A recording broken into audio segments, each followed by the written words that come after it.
Trabahante sa usa ka dive shop, gipusil patay sa live-in partner sa iyang kanhi kapuyo.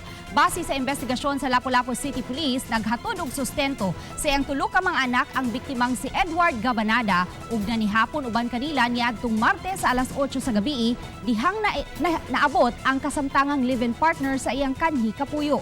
Giingnan sa suspect ang biktima nga hugasan niini ang ginamit nga plato.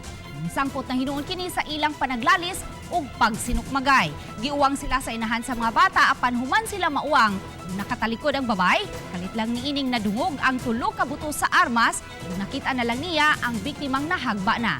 Samtang ang suspitsado dali usab kaayo nga nakaikyas.